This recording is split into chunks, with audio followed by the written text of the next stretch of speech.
Hi everyone, thanks for tuning in on Support Local. It's Tiffany Giang here, your LA Realtor, back with an interview. It's a great day today in Temple City on this well-known street called Las Tunas.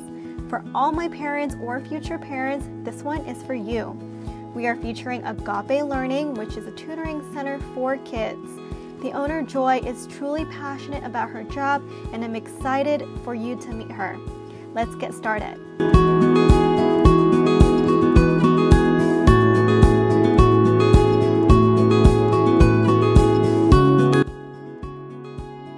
Hello everyone, thanks for tuning in on Support Local. We are in Temple City at Agape Learning. Thank you, Tiffany. Yeah, this is Joy. She is a CEO and the owner of Agape Learning, so we will be learning a little bit more about how she got into the business and how it's going.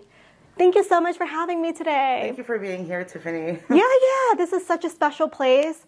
Las Tunas, everybody knows, is a very busy street, and it's typically where I've seen a lot of like piano lessons going on here, or like Kumon here, and then now we have Agape Learning. They've been here for how long?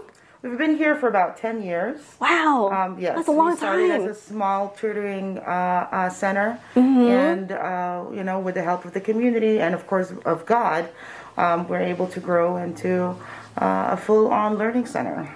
So how did your passion for helping kids come about? Well, my family's always been educators, be it in my dad was a pastor, my mom is a counselor. So I've always wanted to teach too. I was in youth group. I was speaking in church, and so teaching has always been what I wanted to do. I started kindergarten as a kindergarten teacher. And I loved it. I loved every bit of it. But I thought I could do a little bit more. From the scaffolding methods that I know that I could teach higher grades. So I started tutoring, and that's when now we're here. You've expanded to teaching more than just kindergartners. Correct. Yes. I love that. Yeah. So what kind of programs do you offer here at Agape Learning? We focus mainly on ELA, English Language and Arts, ELA writing and reading comprehension. We also do test preparations, and right now we are just rolling out our math program. There will also be robotics this coming summer. So robotics class is actually a new class that we're going to be offering, where the kids can build robots and test them and take them home. So it'll be a fun summer. I love that. So just to recap, you guys do ESL English, math programs, Yes. and then now up and coming robotics. That's right. How exciting. It is really exciting. You talked about the scaffolding approach. Right. Can you explain what kind of technique this is? So all through my teaching career, I've looked at a lot of philosophers on how a teacher should teach. Okay. And I've come across Vygotsky's theory of scaffolding process. Most philosophers would put stages in development, so stages in teaching. But Vygotsky is the only one who actually placed social-emotional culture into the development, into the learning. So scaffolding basically is teaching from what the child knows. So here at Agape, we don't just give them a packet like other places where they will get a packet, they try to do what they could do with the packet. But here, we try and see what you know first. What does the child know first? And then from there, we scaffold. We teach from what they know. So our packets actually is not just a third grade packet per se or a second grade packet per se. We have ABC levels. So this is how we conduct our group classes. Got it. Yes. Yeah, so that is the scaffolding method, teaching from what the child knows. Okay. Yeah.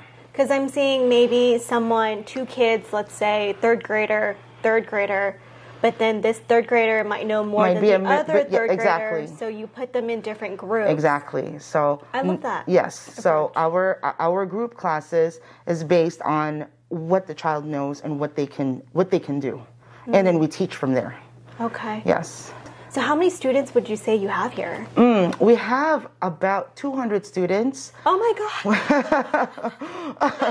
We do operate per hour, so which means only a little bit of, not a lot of students flock into the center. Okay. Which is a good thing. Our classes are only up to about 4 to 5 students per group.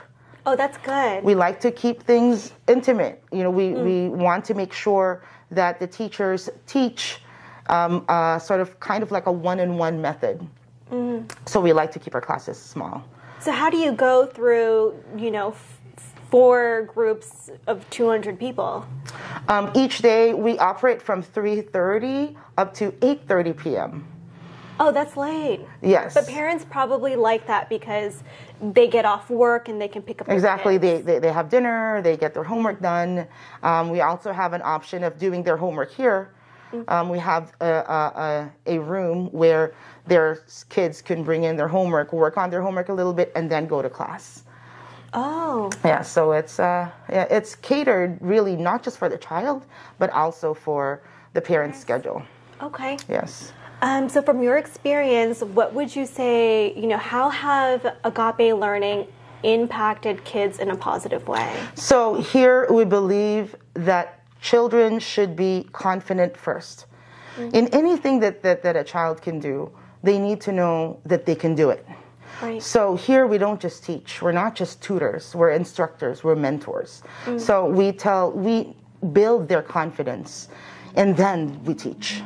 So I would say, if ask the question, how did we impact a child? It would be their confidence. We built their confidence. At school, they're well equipped with that confidence already. So anything that any new concept that they will learn, they know they can do it. Right.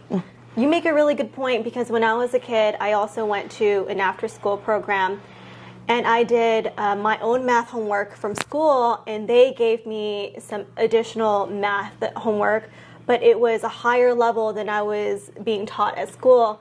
So the next year when I was taking a math class, I was a straight A student. I passed the class with flying colors because I've already done it. I already knew. So I walked in with confidence, and the teacher knew who I was, the students knew who I was, and it just felt like, wow, I'm good. I'm good at this. It's so rewarding, both for the teacher, the student, and the parents. Right. So okay, awesome. So one last question for you, Joy. What is one recommendation or suggestion that you can give us? So going back to the confidence part, if there's something that I could tell almost anyone around me, is to make sure that children are heard. Right? It's not just the letters or numbers on their report cards. It's their stories. It's their experiences. Right? If every child is heard, then they know that they'll be confident on the inside too. Right? So as teachers, as parents, or just as anyone in the community, listen to any child around you. Right? If they have stories, to them it might be a little thing. Right? To them, it might just be who they played with in the playground, or which book they read at school. Right. But this is their world, and they want to share it with you.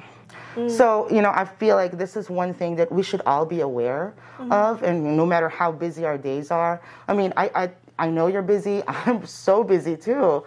A lot of our parents are very busy, but when a child starts telling you stories, stop and listen. Right. So that's that's one advice, and I think from there, we can build anything. Right, I love that. I will pay more attention to my nieces and nephews now. Usually I'm like, just, wow, that's so cool, but now I'll be more engaged because Joy told me to. Well, thank you again so much for your time and for the interview. Thank you so much. And I'm hoping you guys find this helpful and come visit Agape Learning. Thank you. Thank you guys. Bye.